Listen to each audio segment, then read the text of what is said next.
Assalamu alaykum hormatly watandaşlar. Saparaga salamu alaykum saňa da. Salam Halmurat. İyileşler salamu aleyküm. Buyur Halmurat. Bu Onu saparaga şu günkü ikimizin söhbetdeşligimizi ene mundan 6 gün ozal Türkmenistanyň Guruji Mejlisine kabul eden kararymyz bilen baglanşykly boljak. Indi şol karardy biz kabul eden kararymyzda şol hökümete sütün bolup hyzmat edýän, ýalyn bilen döwleti dolandyrýan, ýalyn bilen halkymyzyň gözüne çöp atyp 30 ýyldan gowrak wagt bäri zulüm görkezip gelýän halkymyzy jenaýatkar topar, terrorist topar we şolaryň daş töweregine degişli şolar gollaýarly barada karar kabul edip. Indi şolaryň ceza şäheretini bellenenak indi oturuşklaryna görür elbetde mejlisin o meselede ýetiler ýöne. Siz şu taýda mejlisin ahyryna bir teklip etdiňizde şu parahat kardeşimiň çykyşyny goşmaçy. Şu taýda aýdan sözleriniz bar. Men şunu bloknota ýazyp goýdum, şunu size getireyim. Diktaturanyň sütüni ýalan, döwletiň daýanjydy ýalan, döwlet ýalanyň üstünde dur, ýalan şol döwleti gorýar. Şol döwletem 3 tane şahaň üstünde dur. Birinji şahasy ýalan sözläp halkyň ünsüni başga ýerine sowýarlar. İkinji şahasy şol halk görmedýäli, şu hakykaty görmedýäli, gorkudýarlar ýalanyň üstü bilen. Üçüncüsü halky sowatsyz edip saklamaly. Ene şu 3 şaha halkymyzy ýalanyň içinde saklaýar. Şu seňeden teklibinde şu taýda biz aktyk çoğuluklara goýman şu meseleni öz durmuşymyzy, öz ýaşaýşymyzda özümiz bar kaçırmalıyın teklibi ýerinde aktyk çoğuluklarymyz ýyly döwletde täze Türkmenistanda ýaşar şertleri çok bolsa şolary dogry dur çäre görmeliydin. Şu taýda da ýene bir aýdan jümleň bar. Ýalany jeza gowşak bolmaly däldi. Indi şu 3 şahany. Biz elbetde o mejlisse watandaşlar şu taýda men bir düşünürjek bolýan zat mejlisse bize 3 minut wagt berilýär her bir ýanky mejlis azatyny 3 minutdan geçse de ýene de 1 minut goşmaça berilýär. 4 minutda hemme pikiri jemläp bolunak. Sebäp mesele gaty agyr, halky teklip edilýän kanunçylygyň aşagyna, astyna, düýbüne, düýpli agyr meseleler ýatdy. Şoň üçin şu gün tapara bilen şu meselede biraz giňişräk söhbetdeşlik etsek, hem halka düşünüpli bor, hem mejlis agzalaryny, hem özümizde rahat gürleşmäge wagtymyz çäkillerle 4 minutda. Şoň üçin tapara ene şol soňky eden tekliplerini ýuwaş-ýuwaşdan üstüne açyp halka ýetirsek kem bolmady diýip düşünýän. Menem soňra üstüne näme goşmaly bolsa goşaryn elbetde. Ýöne söz senden başlaýarym. Sağ ol Halmurat. Bu nemeler ara wagt geçip ýatdanam çykyp gidýär ýatlydan üçin sağ ol. O şu diktatur olan men o taýda gyýtgy wagt demäň içinde bir hemme demeli o torolary değişli bolmandan bagdyman estimde diktaturan bir öz dünýä nemetinde bir hiç kimen bir üýtgeşikler tapanok hiç bir diktatoram şu gaýtalanyp gelýän atarlar boýunça şularyň bir ýetaty tütünleri bar da. Onun birinjisi senzuradyr. Yani rupri öz ellerine alýarlar, şu taýgam senzura ýerlerinde. Onun ikinciden bir kontrol, ählumum kontrol etmek üçin buňa bir giden deme priomlar bar da. Onun bilimi ýokman nemede aşak düşürmediler. Nadan halky ýahilek demeden dedi. Bolýar da, allap bolýar, gorkup bolýar, nämetde gedip bolýar da. Onun şu göz açylmadýarly kommunikasiýany, ýani gidiş gelişi, daşy içi o nemeleri şoly fiýahat nemetini çäklendirmeli. Ne şu esaty nemeti 4 kaptarlaryna bu hersin öz öwüşgünü nemeti bolup bilýär. Yönüne senzura diýdik, şu nemesinin içini yalandan olur ýalar da. Yani senzura yani informatan bilgini çäklendirmek de senzura. Onun gerek nemeleri vermeli. Ne var? Onun gerek demede yalan bolýar da bulun nemesinde. Yalan bilen o täze bir dünýä gurýarlar özlerine. Alternatif bir dünýädir. O altın veya daş atırımı özüňiz deňeşdirip görüň. O ýöne senzura şonu neme diýär. Onun bir topor o media nemetinden propagandadan çörüg ýen giden bir gatlak bardyr. Giden nökör diýsen bolýar gide. Armiýadyr. Şu işleýän adamyň tanyndan kändir. Şoň nemetini jemläp görersiň oly. İçinde daşyna bulan her türlü renkli bolýar. Biri daşyna neme dip o sorary jöwjap durun ýalak typadan berip bilýärler. Ýöne öýde işlerini diýerler. Yani kalaban bir örüntü bir tane upravleniyyeti vardır. Mışından başlap yalanla çenli. Tökmetine çenli regulür dediyen, upravlya dediyen nemeleri vardır. Onun kolasındaki ştatni, meyletinler, şantaj bilen edilen bir topor nökörleri vardır. Türkmenistan'ı bu 30 yıla çeken son bu atlın sani yankı netlek olup, yani profesör olup, netillere çıkıdenim vardır içinde. Giden katlak oluyor da. Bunun tanrı yalak değil, normal adamda tanrı kendi oluyor da. Şu atkı arşıp göründürüm şunun ayaklarına da bulaşıp görülür birbirine. Bu bir demeyen, yani diktaturan bolmasının bir nemesi. Bunun esası nemesi yalanlar.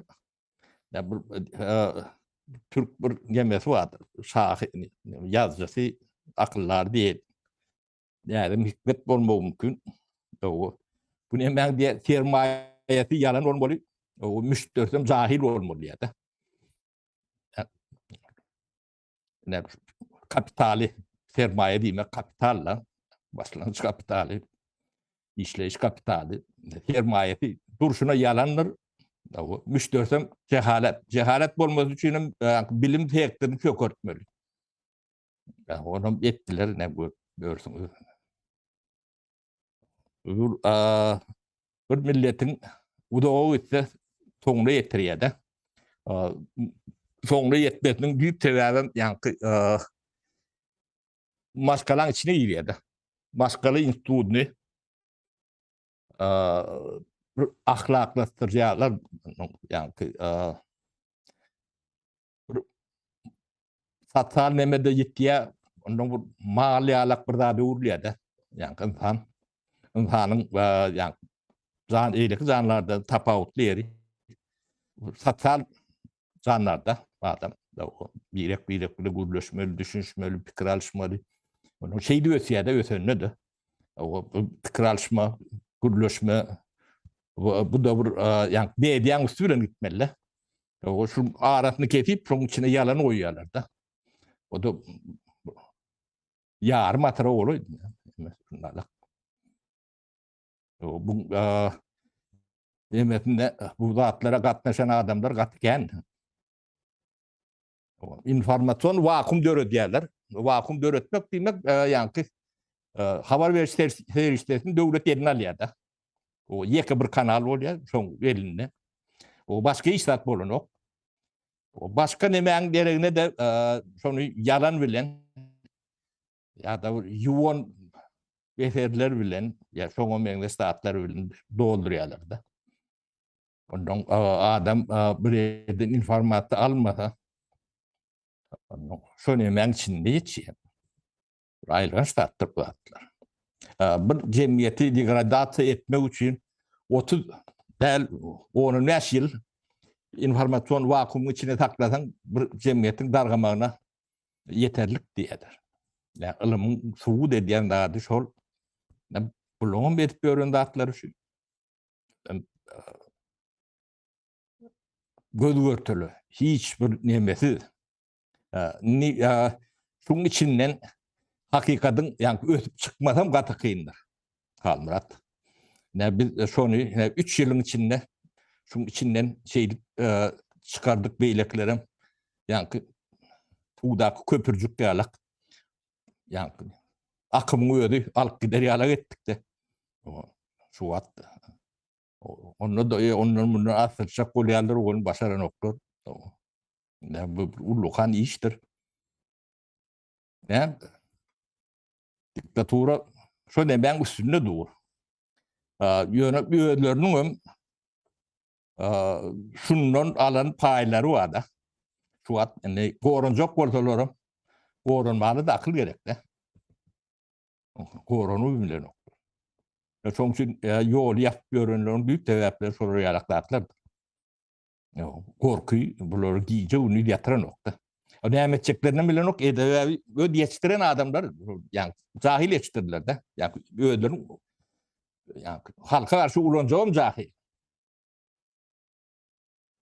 Bu da gengdir. Yani Türkmenşoğun içinde bolup köp zatı ödü görün ok ödem sol yemen şoğun yemetine ödüler düşerlerdi. Yani tevavi şu cahil cemiyetin içinde. Yani eline tutok iyilenlen çağatı çoğatı maskalatı var da. Yani misal için yani milisten bu bir adam şeyler. Yani ten çağalan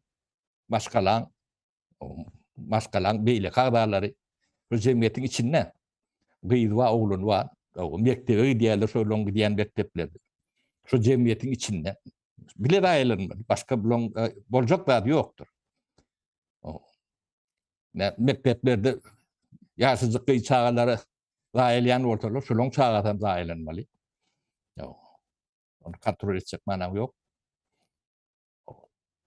Şu tayda yani bilimsizlik verilen orta ya da yanlış bilim verilen orta bulun çağlara malum şunu. Çekerler yok. Yani ölüleri ondan ödü yiyen. Ne sen köyünü milisten zahini bilen Ritnik köçetinde Bilen. Svoboda prospektinde bir çünkü Şotayk yerleşiydi şeyle. O bir zahi var, 2 etaj mı, 3 etaj mı? Svoboda'da şeyle, ha? O arkası bilen balanda bir kvartalın 3'te 1 bölü oldu. Ne Şubat, şu militen demeti, 3 kvartal alıyada. Yani o hocalık ministerstvosu, meşgal kostroy vardı, İçeri İşler Ministerliği vardı, yine de bunu topor nemeler vardı. 3 kvartal. O odan Orsvadar'ın bu haftalarında neme vardı. Şimdi şu kvartalların hem de milise de içi doğru diye. Ne önümçülü osman şolar üstü. O hem şimdi doğru orta çıkıyor da. Halkım onu bunu görüp görür. Hem şimdi gerek sonuçta milise. O bir ne? İnni devam diyenlerin öğünlerim kontrol edip bilen okurda. Ne yarım saat bir saat bundan çıkış ettiğinde yani şu 22. nemede bolyan nemeni o etrafından sağına azaltıptırlar da yarpa diye de koşup nemedi. Bu neme diyeyim. Ne köp kişi bunu okuyup bilenlerler. Bunlar ne Türkmenistan'ın yönümcülüğünü in az ikisi azallığı diymekte. O belki de 3 estedir. Onun in azının aliyası. O adam tanrının sonucu adalarını anladı ya. Ösyen devlette bu zatlar tersine olmuş. Hakiki. Biz yani yerli kuruluş dipnem ettik. O yüzden köprek kamudan bolmalısını yani iyiliğe etraf bağını ne ile koydular. Şu 60 neyse 50 neyse olmalı. Sonra bir arpa indiren ortalar. 37 düşman. Ne ösüşün yok diyeyim.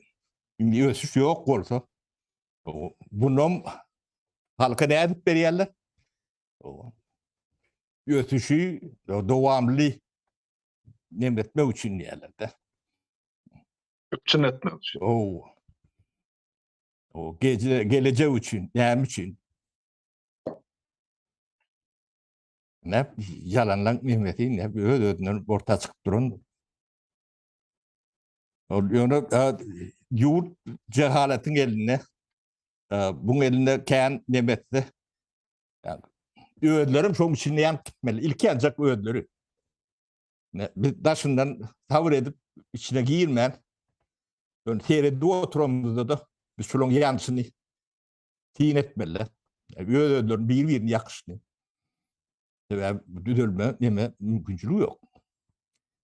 Problemin neyemediğini düşünün o görülü. Bağırıp bir de o daşından deret gülü oturmalı neme. Bunları men durdukarın kadırlar diyenler. Bir de durdukar deyip bir yigit bağdı. O soğun tatıp o ele düştü. Onun türmeye batıptırlar. Türmede kitapta adam yazıp duruyor. O oğlun o elbette o oğlun o bize neme korpoda prom neme oldu şu tayda. Bile verdiler de durdukar bilen bile verdiler. Onun bir de gün veren oktular şu günne bir yerde mihman gelya şuları yer içeri alakta tayinlamalı. Onun halk matlağı dediği daha şovuzda o tayda bu tayda deyip onun o taygam at telek göt telek deni alak o şon promosyonu etmeli. Onun durdukara tavşadık. Hem hata petip doğrayan adam yok. Şonu üçün etsen oluyor. O da yeme diyeti. Bu men şu 2 yılda men patsa deyip de yırıp durur yala gider niyette. Hakikaten bitti. Gödüm aynaklı -6 mi 7 mi? Apar diyen men diye yeni görüp bilimi yok diye şutaydı diye. Gözüme seyredip diye. Önü köçen anırtında 5 mant görkösülür diye şonu görüyen diye.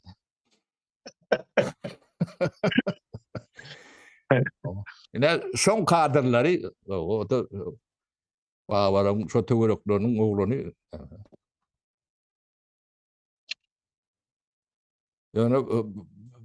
yani Türkler oğulları kasaba diyorlar da. Ondan bir tarihçi var. Meşhur İlber Ortaylı diyorlar. O kasaba demesi bilen diye. O devlet yönetiliyen nedir diye de. O Osmanlı tarihçisi öldü. Devlet yönetmek için bir bilgi gerektir. Belli derecede. Öyle düyüplü bilgi gerektir. Her bir köçeden geçe yani soğun satıp görün. Devletin nimetine geçti. Ne bolyan da şunu alaktır. Yani Türkmenistan'a 30 yılla giyiren giyirdeci. Türkmenistan duruşunu değerler etmeli. Yani, şu pulları yani gözünü getiren de. Yani hiç vat yok da. Yani yiyerek gittin. Şunun hem şunun öğütleri yenim olsa o yeni cehennem Türkmen iptir deyip bilirsin. Onu öyle derler. Ne? Bu yan nemeti şu. Bu katı korkunçtur. Bağvarıp birlikler. Siz özünüz olun. Devireniz ayet edersiniz. Tarihi iriyen. Sizin o yankı oğun emeğiniz bilen şehir yurdu uyran edersiniz. Ettin demeyen bundan başka devam edecek deyip sorap olur. Halmurat. Yurdu eyyem kimin eline değini çekişmeliler biz. Bunun eline değil, bunun eline giden. Bir davur giden özüm ne yapayım? Öden bu. Çok Ruşayla deyip bir İçeri İşler Ministri var. Minister var. O Yelçin'in de orunda. O ne şu 20'sinin ayağı burada. O 25'den 28'den mi? 29'dan mi? Türkmenistan'a gelip 25 yıl 25 yıla gol çektirip gidiyorlardı. Kalan 25 yıl plançadan vermek üçün 2003. yıl. ya şey der misin? Bilyen mi? Ana. Yurdu onu top boğulan. Ya sonra beri şu Mehmet'i bilem okul kullanıyarak diye ne medliye. Onu bunu kurcuk devam edecek diye olun. Bulun Mehmet'in anartında başka nemeler olmalı. Düşünüşümce. Ya aeroport barada gurrun verdik. Siz ne yol yapıp diyorsunuz. Yolu açığa yerine de piyada gitmeli olacak. Ya Türkmen hava yolları işlep bilen o.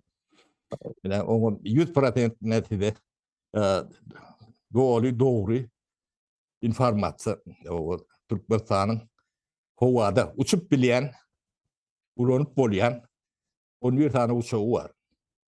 Böyle içinde de uçmalar. 5-6 tane aeroport var. Adam 3 milyarlığım aeroport kuruyorlar. O aeroportu da şu amaliyotlara monut bilen yok. Krasnovodska on ya. Çerçe on ya. Ne bu da atları bağıraplı olmasam o fikir ediyorum demedik bolu nokta. Totlap bolu nokta. Totlap tapayın diyen dedi. Türkmenistan'ın yani gereğinden önkü aeroport var. Niye tanımıyorum. Kurulmadı. Köyün aeroport var.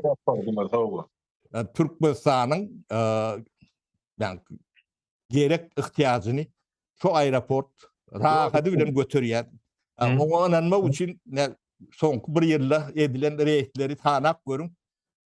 91. yıllarda uçayan uçağın tanak gören, genişlik gören. Çok atlar kendi uçandır. Tu-134, Tu-154 uçup konayan aeroportu boyunu uçup konup bilen için dövdüler şol aeroport.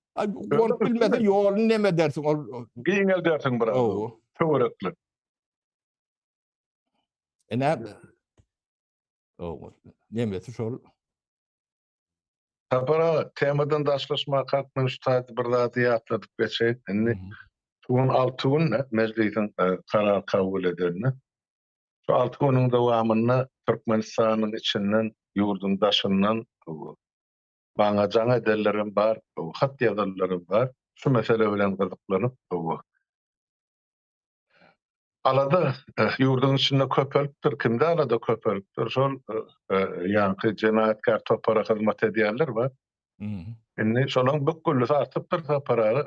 Şolun öz içinde yaşap, işlep, şolun bilen yankı gönü katmışmakada şalla il teşekkür olan adamlardan haber geldi.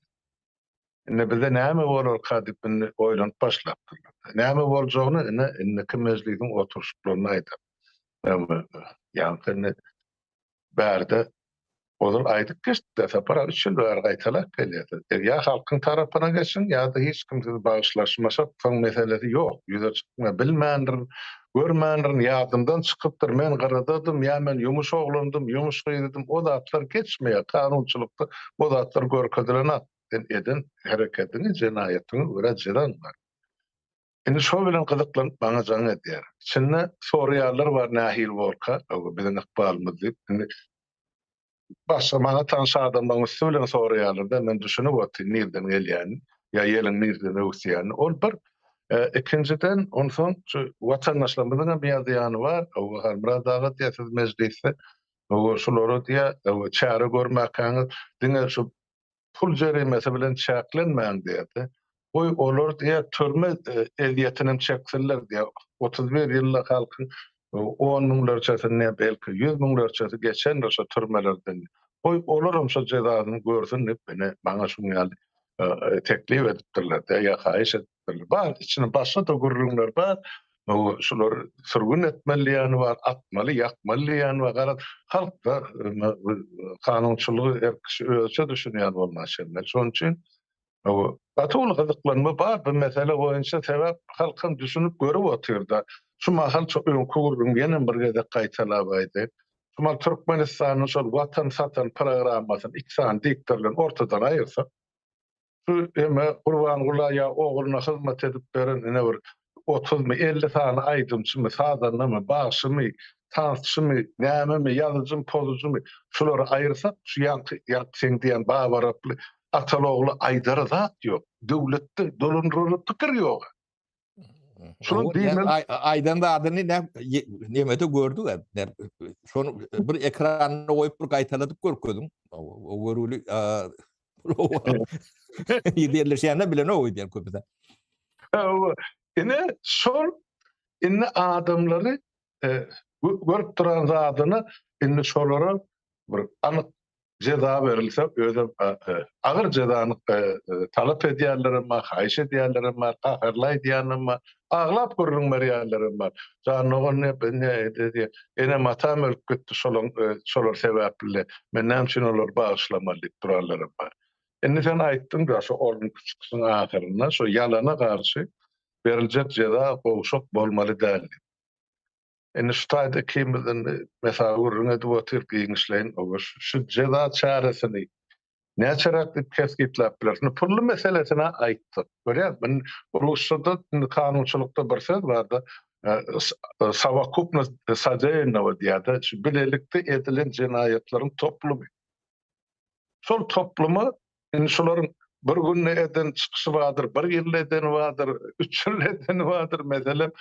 Şunça ogurlany bardyr, günnelik, aýlyk, 1 ýyllyk ýa 10 ýyllyk. Şolaryň hemmesini elbetde sud sanap, sud çykarar olara kararym, jezanym. Onu kim çykaranda ýa meclis çykarar. O sudyň garamagyna meseleler. Prokuratura sanap berer, sudum onu karar çykarar.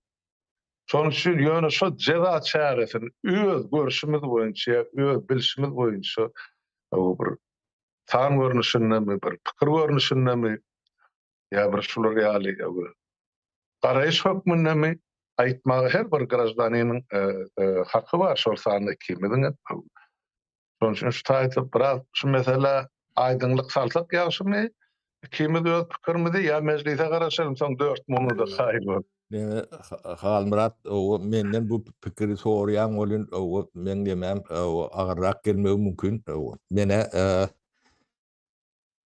bir halkyň soňuna ýetmäli kömek eden adamlary o näme etmeli? Meselene şu taýdym. Bir halkyň soňuna soğun ekmäge o bu watan dönünün agyr kandýanda bir millet ýok etmek diýmek bir agyr günäm kendinde. Bunu yani şolary atanda da bu zatları iyidine alacak manan yok da. Ýöne biz şu zatları düşünýän adamlar şu meseleni biz çözmeli. Biz agtyklamda, ogullamda taşlak gitmeliler. Olun günäsi yok.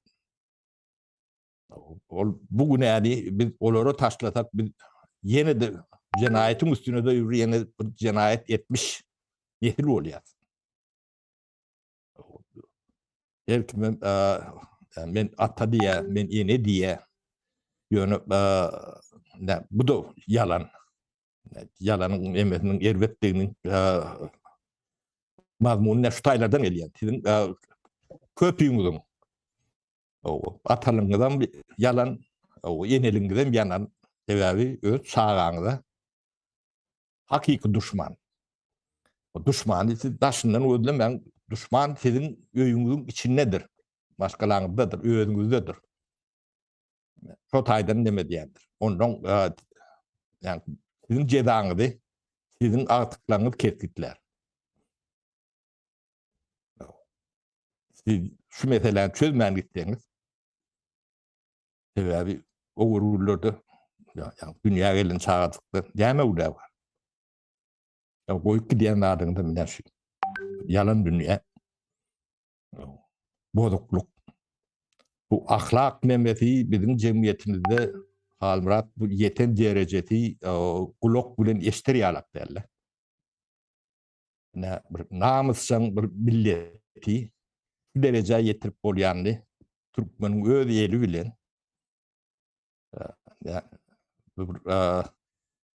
Şul adamlaryň kelletini tiýip bom. Ya maňa alta temmejet ýüşürip ýakjak.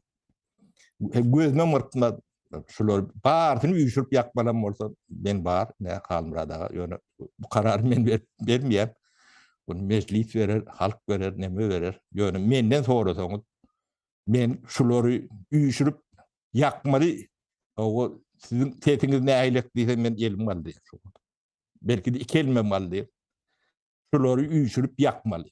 Ya şolary ýalak jezaty bar.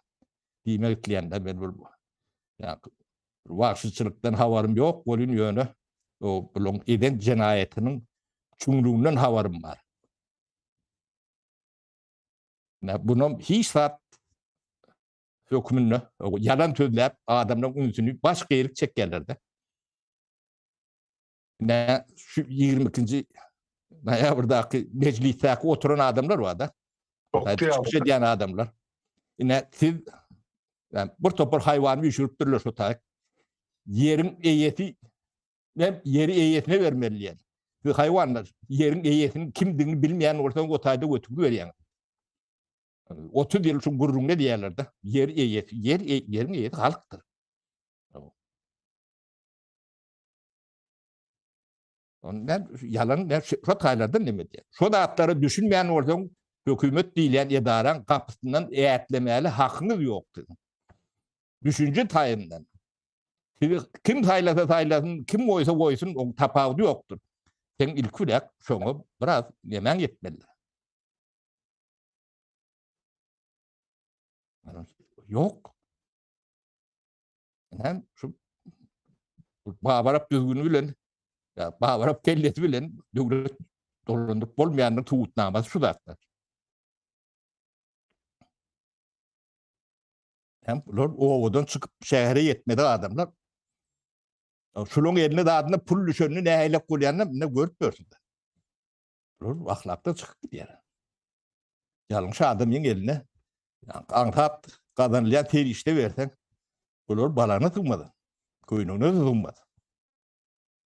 Dahi olan hiç tövürü ulan dahi ediyor. Uprom eline olsa dünya dahi ediyor. Elbet görüldü. Bu da bir cenayetin bir görüştür. Ne? Bolyan datlar şu halmırat. Onun menden demetme men şu Türkmenistan'a etsen bulun köpsünü yakar. Ödüm ozor oduna yakar. 40-50 diyor sağdak getirip şehrin orta arasında. Bulun eden cenazeti şoňa barabar. Bir asırlar oyu gelýän bir ağır namus milleti yere sokup bilýän bolsalar. O bulun demetne näýle debisiň ağarjak.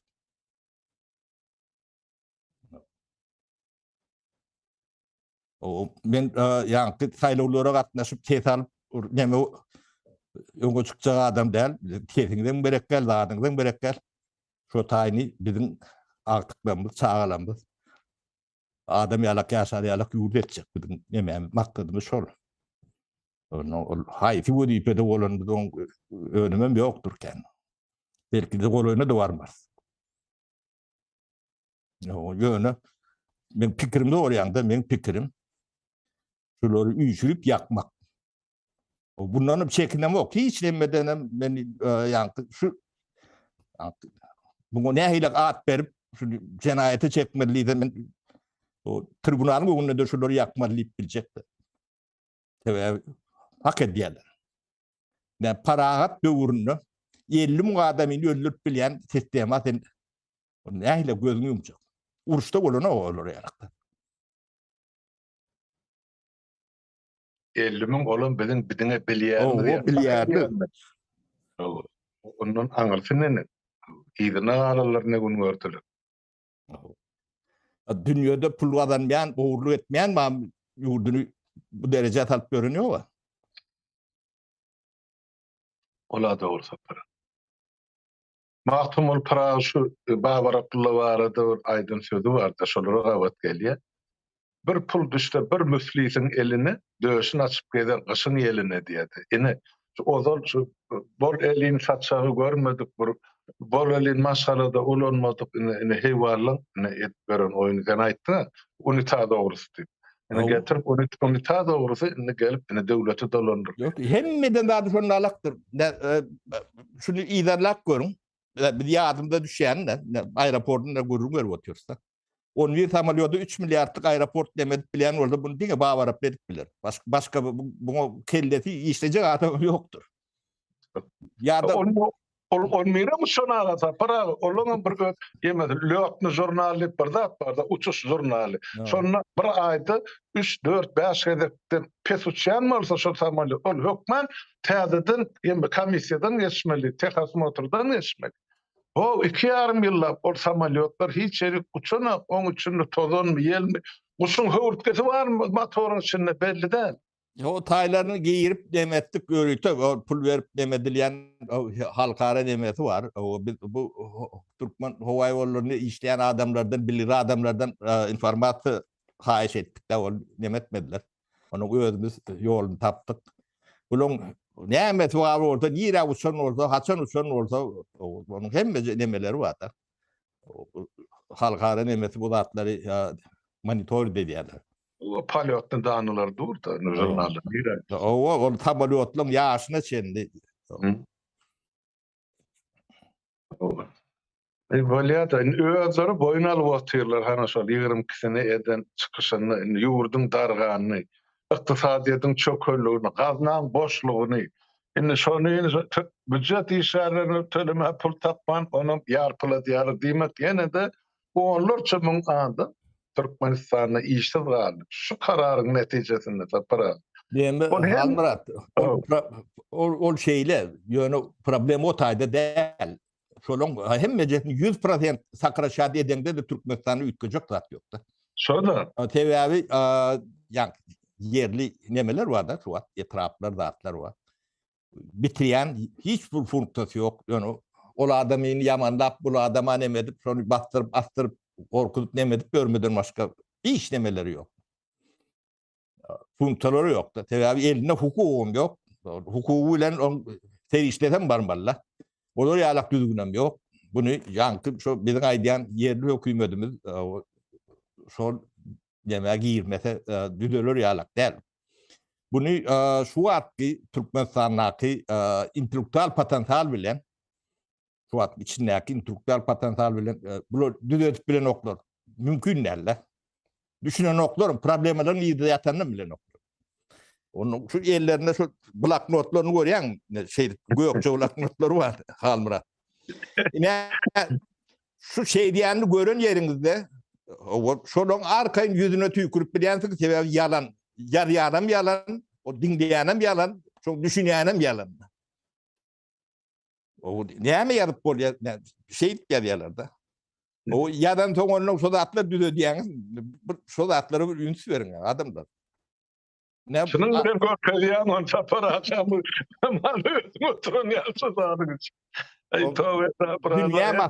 Dünya matkara, yönü de däl. Yo, men ýanky mysal getirenim. Oşa sen misalyna gawatlak getirdim de ne olarça mıň adam işsiz galýar diýen sen aýtdyň da polisler misal getir. Ine işden aýrylarsyň bol ine jezaň şo boldy. Ine şular hemmesi häkimden işden aýrylacak. Oňa ýam duýdurusyny berdi da gurban boldy. Ine giderne şular çağalary mine ejer çekjekler. Bir ýanky häkimlere türmäge der odan nepe. O barda ýarda aktivist bar. Halmurat da ýarda aktivist bar. Aktivist bar bolýar.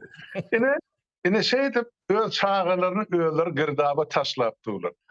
Ondan soň halkam şoň ýalyda, hani Orsiýetde, Belarusda, Ukrainada näçe müň sany Türkmenistanyň ýaşlary okuw diýip çykyp gaýdarlary ine 2 ýyl ýarym, 3 ýyl goly wagt bäri hiç bir serişdesi ýaşatmaýar. Hani bular en atasy, hani bulary gorlaw bermeli hökümet, hani döwlet hiç dat ýok, şunu öwran aýtyp dilimizi ýaratdyk. Onu da äwene akar. Halmurat Nire var ya bu mesele. Tödüň bölüm ol başla bir gowy nemäň üstünden etdi ýardymdan çykmakan aýdaýyn. Hani? Ine informator nemelerde Orsiýedyň yani Wagner'i türmelerden adam mobilize ediyorlar diye de. Türkmenistan'a mı geçiyor şunun içinde? Ne Türkmen iyileşlerine neme diye yani türmede oturanlar vardır, nemedenler vardır. Baranlarlar. Ben şu informasyon yalanlığı bu arada neme iştemok. Demek karşılık yok olsa ne doğru olmalı. Onun sahanlarına maydiyalar 15 mi 20 mi deyip. O bunu yalanlamalı Türkmenistan faktlar bilen. Ya da neme yönü şu neme gidecek adamlar cinayet ediyendirler. Birinciden ortayadan bu urşun özü cinayettir. Sen üstüne bir yeri çolmasa o çolonda sen koğranıp bilersin. O urş adaletli urştur. Sen koğran yap. Yani bir yerinin üstüne bir devletin üstüne beyleki devlet çolayan olsa o cinayettir. Yani siz o cinayetin bir demesi olursunuz. Sözün pidası olursunuz. Ne gelecek nemede təyədə Türkmenistan'la şu urşa gidip o ne ölünler endi o cezasını çok ayda çekkerler de ölmen dolanıp gelinlere günahkardır. O kanunun önünde cevap verecektirler. Ne şunu bir duydurulu o yönünden ne şöyle işler ne Türkmenistan'da da demediye deyip o belki Orta devletlerinin umaatlarını ağdayalar. O yönü Türkmenistan'ı az aşağı çizvaz diyorlar da. Yine bu da yani Türkmenistan'ın öz erkini yaşat bören devletlerinin tuğutnamaktır. Yani Doğru belli hakikaten. Para hakikattanın sodatlar var. Bana da geldi bir topar yerde. yok ne nemede haber terişteleri yani Orsiye'den haber terişteleri veriyor. Ene mesela Taciklerin bardığını yığınalıyanın görkezana iki sana öz yoldaşlarına mattı poligonu. Olun bar Türkmenistanlıkın şolar yal katnaşıya bar dip aydiyalar yönü. Olun ta yesir düşýänçä ya şol uruş meydanına cesedi tapalayança sonra hep mesela ayan bolacak da. Yani ştaýda doğru belläp geçti. Jogap karşılığı bardır şol adam. Näme üçin olar Ukraina'yı şu taýda Ukraynalıları öldürmeli ya atmaly şolara karşı. O Tacikler, Kırgızlar, Kazaklar kanun kabul etti. Türkmenistan'dan kanun kabul ettiler. Şolar yalık ceza neme günah. Kärtiniz deyip. Etmez ol sen aytta başta şol uruş turunu Türkmenistan 2000 eser uğratçaktır. Yani uğradılım şol esker. Näçe uğradıl? Haýsy milletten uğradı? Türkmenistan'dan olduk Türkmenler yaşana otaydı. Beýleki milletlerin hesabyny düzü uğradylan bolmagy mümkin. Pulu gidip dur Türkmenistan näbede gady emmece Orsiýada mowd aktyrlyp dur. Diýmek bu tarapdan gollanyp dur. Ya belki Türkmenistan üçin yara geçirilýär. Allah bilsin. Eýranyň gelen yaragly näzip barýar Orsiýada. Kaspiýň üstü bilen ana Astrahana çykarylsa şo borda. Kaspide de hany olun flotiliýasy du Orsiýadynky. Mesele känçer etmäge ýöne şu taýda gaty dogry belläp geçdiňde her bir adam şo uruşa gatnaşýan adam Orsiýa tarapyndan şol uruşa gatnaşýan adam ertesi gün o cezasy bardyr. Onu kanunyň öňüne çekmeli bolsa bolar ýa naýomlyk bolup gidýärler ota. Olu watan gorap Türkmenistany döşürip duran eskerde başy üçüncü bir döwletiň bähbidini arap, dördüncü bir döwletiň üstüne ene hüjüm edýär. Şoňa düşünmegi zerurdur adam. Bir uruşda edilen cinayet bağışlanýanlar hiç açan. On emesi könelik möhleti ýokdur. Şu wagt ikinji jahan uruşunda ýa-ni geytlere hyzmat edenleri ýa-ni türmelerde Israilleri 5 milyon ýakyp öldürenler var peşlerde. Şu neçeli diýirse wa bolsa tutup suwda cezasy berilýär. Onun için şu zatları ýatdan çykarman watandaşa. Bu boluşuny ýatladan. Indi ýöne bir ýene bir zat bar. Şol ýa kararda hiç bolmanda tapara 20 kisini bir meni bir ýylgyrdan bir zat bar şol. Dogduk tepeme köne adam dolanıp berip. Gutlayan o Halmurat sen bular bilen dost bilemok. Näme diýärini bilmedim molin ýöne. O kızlar wady gaýtaryp beripdirler. Gutlayan Halmurat ne galany näme de bolsa o içinde ne Yo adım berip onun şäher statusuna rayon ýa-da etraf edip goýupdyrlar. Onam jeme Sovet Soýuzynyň syýasy kartasyny Türkmenistan boýunça ýekeçi şäher durandyr. Ýeke nokat bol. Olum Kızlar batdy. Täp Kızlar batyň aňyrdan gelýän rewolýusiýon taryhy bar. İşçilerin zabastovkası, hakimede karşı görüşü, uruşu hemmeci var. Kızlar battı, yani Kıvavan remont zavodu kurulan depo diye aydılyattı. Aşavat bir çodap yatan oğu da sapıra. Hiç şeyli görüşçülüğümüz yok. Aşavat koyup olsun, on kadar paytak olsun. Yani kızlar battı hakkı kuğunem için elinden alayan. Bilmedim şu näme babar apylar bilen bir gatnaşyňyza ba Halmurat. Bilemok. Yoksa Serdar'ın adı kızlar batta durmasın deyip ayrım olmaklar mümkün. Buraya täze şäherlerine taçak bolýan bolmagy mümkün. Ýene de Serdar diýdim bolýan gaty näme ýa-ni näme diýe arka dagly Serdaryň karary boýunça diýip onuň arkada diýilýän adam aýdýar da. Hawa, öýdäýdi. Ey, güljekmi sen? Yok, bunu diňe babar apylar edip biler Halmurat. Bu datlary o başga nemesinden garaşmak kıyın. Doğru. Onu nam şiirde cemläýin mi söhbetdeşim bu tapara. Dinleyijilerim, vatandaşlarım ýad etmäli, o sawal efire gelen üçin vatandaşlar size oturun dinleň, netije çykaryn özüňize degişli. O saparaganyň bärde o gatgörürlük ýagdaýy ýok, her bir adam öz pikirini aýdýar. Görüp duran zadyny aýdýar. Hakykatdan şu taýda watanly mesele gelende hiç kimin ikilik etmäge mümkinçiligi ýok diýip hasap edýär. Täze toprakda göbek ganyň dökülen bolsa şu topragy aýap saklamak, goramak, arkasynda durmak her birimiziň borjumyz. Ol sen durmuşyň bilen, başga ýagdaýyň bilen, baýlygyň bilen, garyplygyň bilen, bilimiň bilen hiç kimin işi ýok. Şu toprak bilenki. Şoňa gedek gelende mertlerçe durmak gerek. O 5 günlük keyp üçin topragyny satyp, watanyny satyp, ýygynyň hara islemek bol. Geçirimlik ýok bu meseleler. Ýöne jezasyny ýene de Adal Sud kesgitler halk näme karar kabul etse täze saýlan parlamentiň üstüne şondan çekerler. O gerek bolsa hana halk karar kabul edenden soň yapmalan bolsa, otlamalan bolsa, şolary ine şeýle saklamalan bolsa, ömürlük türme berýänem bolsa, ol suwdyň elinden karar dede degişler ýöne her bir adam öz pikirini aýtmaga dogry haklydyr bu meselede. Näme Halmurat pikirimi aýtdym. Ýalňyşam bolup biler, dogrum bolup biler. Men tarapdarymam çykar belki de garşydaşam. Öz sözüňi aýtmak haklysyň. Insan doganyna azat dogýa, ölenine de azat ölmelidir. Azat sözüň adyr ýetgeşipdir sapara onun üçin göwüne mahkum bolan sözü bar. Taraşlap şaglatgyn köňle geleniň senden soňkulary ýadygar bolar diýip. Onun üçin köňlüňde näme bar bolsa aýtmak kabul. Hakyň bar. Farzanda hakyň bar. Onun üçin vatandaşlar size öz pikirlerinizi aýdyn, ýazyň, şu çykyşyň aşagyny näme diýýän bolsaň bizem okaýly göreli. Ondan hem sağlıklı oturup görüşelim. Hem bana sağlık olsun separasyonum Sağol Halmurat. Men sen ýeni bir sabır gutlayan şu kızlar wat nemäňe. Benim öz awdaşlarym gutlayan nähilem bolsa taryhy ady kapdalanym bolsa geldi soň şäher statusyny täze Türkmenistana dikelder nesip boldy. Näme bu babar apylar maga ýakyn mykan diýip ödüm boldy. Saňa has ýakyn eken.